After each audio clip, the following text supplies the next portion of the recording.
Hello and welcome to Let the Bird Fly, a podcast about living freely in a world given back to us. This is Wade, here with Jason. We're doing two today. He's still the birthday boy, if you're wondering. On a day you don't know, we could have recorded this on any day, and Jason today is celebrating his 63rd? 63rd, yeah. birthday. They're really adding up. Yeah. They're really adding up. So feel free to wish him a happy birthday whenever this comes out.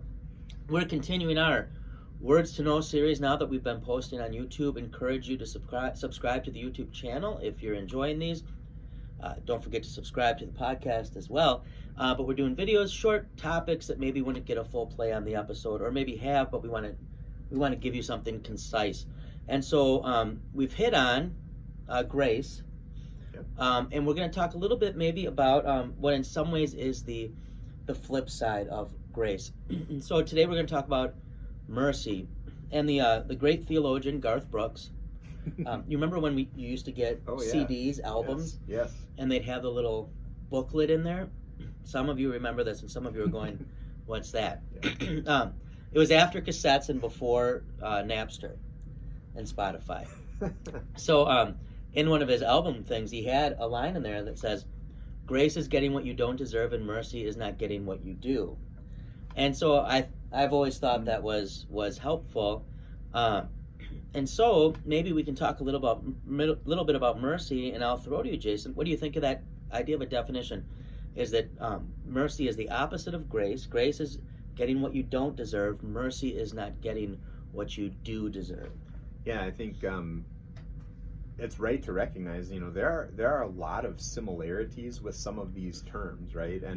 And yet at the same time, there is definitely a distinction between grace and mercy, and we could maybe throw love and compassion and some of these other ones, and peace, and we'll be talking about a few others of these as we go forward. But there's a reason that the Spirit chooses to use this term rather than that term, or that there is a special emphasis in that. And I think that idea of mercy is not getting what we do deserve is probably a pretty good way to look at it, in the sense of mercy is we're in trouble, and we're in trouble in large part because we've brought this on ourselves, and God should respond with wrath. He should respond with punishment, and yet he says, "I'm not going to do that." Yeah. I think another way to look at this, and I brought this up in our grace episode, where the motive for grace comes entirely from within God. Yeah. Where mercy, on the other hand, is kind of a response to looking at something on the outside, which I think kind of ties in with what you were saying. And you tell me if you like this one, the idea that it's your birthday, so I'm gonna say I like it no matter what. Oh, all right.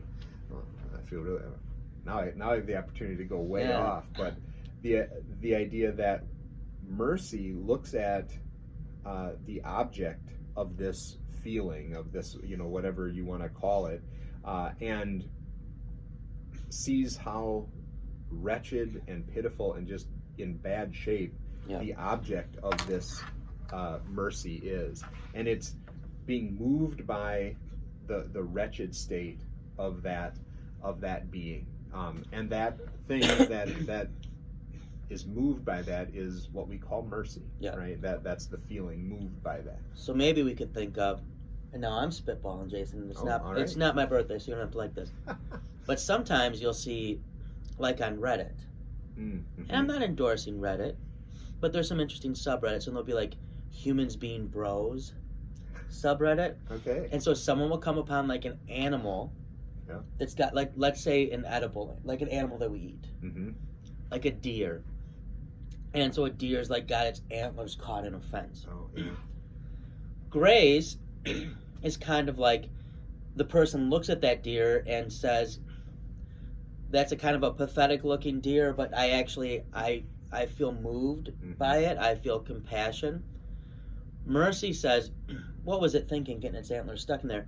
But it helps it out. And then like you help it out, and then the deer looks at you and then runs away. And and then it ends up on Reddit. All right. we're kind of like the deer, Jason. Yeah. And you hit on this. While grace is prompted, as you said, merely by God's love, Mm-hmm. and so grace is gift, and we can even, in a sense, speak of grace before the fall into sin. Then, right? God Sure. creates the world in grace. Adam and Eve are righteous by grace even before the fall. Mm-hmm. He creates them in His own image. Mercy kind of needs someone who did something stupid. Yes. Mercy needs a criminal. It needs a sinner. So if you think of like movies about ancient Rome, maybe like Gladiator, which is cinema, it's masterpiece cinema in my opinion. It is a But good one. someone's brought before the emperor and he does this or he does this, right? If he does this, clemencia, mercy, right? You deserve to die to be punished. It's not, are you guilty or not? Mm-hmm. You're guilty, but are you going to be punished or not? And clemencia, mercy, does not punish. So mercy we can speak of as much as grace with the fall into sin, Adam and Eve's sin. And not only does God show grace in that He loves them, pitiable though that they are now, but He also shows mercy. He creates clothes for them. He removes them from the garden so they don't eat of the tree of life and live forever as sinners. Yep. He still cares and provides for them. So while you could speak of grace without mercy, perhaps, Mm-hmm. you can't really speak of mercy without grace. Is that fair to say? Yeah. Unless it's not actually mercy from the heart, it's just Right. it's the emperor trying to appear beneficent for his own purposes. But. Right. Yeah. I think that's a good distinction too. Is that it is this idea that you can't that mercy, the motivation to respond in that way, especially if we're talking between God and sinners, which is the only way we'll ever experience. Right. Yeah. Exactly. I mean that this is really what we're interested in, and really what the Bible mostly speaks of when it speaks of mercy, is that grace is really the basis of that. Right. That response, as God looks at us in our wretchedness, and says, I'm going to respond by not giving them what they deserve, but helping instead. Right. God never is merciful for a good PR. Right. This is not like the president pardoning turkeys on Thanksgiving. Yeah, exactly. God is always merciful because He's gracious. Yep. Right. And so maybe to get down to brass tacks, that's an expression, right? It is. Yes, it is. You know what? This guy here, the Minnesotan in him, came out the other day. We were talking about something, and you said, "Oh, that person's leaning way out in front of their over his skis. He's out over his skis. He's out over his skis," and Yep. I didn't say anything, but I've been sitting on that. That's been in my mind. Yep. Never heard that before. So to get down to brass tacks, Mm-hmm. without getting way out over our skis. There you go. Mercy is a concept that for us is important because there's none of us who will relate to God in this life in any other way than as a sinner. We are saints too. We're His children, but we're forever this side of our grave or our urn, sinners. And so we're recipients of grace, but at the same time, forever recipients of mercy too. This was the picture of the mercy seat in the Old Testament. We Yes. could go all sorts of ways with this. And so what Christ is doing on Good Friday and Easter is not only grace, right? Mm-hmm. But it is mercy. This is the basis of us getting that clemencia Right. from God, what Christ has done. And so God is not only gracious, good, a gift giver. Right. God is merciful.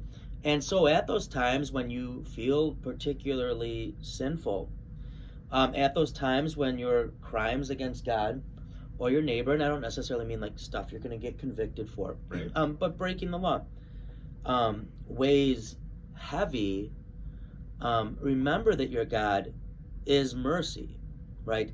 That He, while there may be consequences to it, if I just stop going to class, I might have to go to the provost's office and get disciplined. Yeah, most likely. Yes. I haven't tried yet, but we'll see.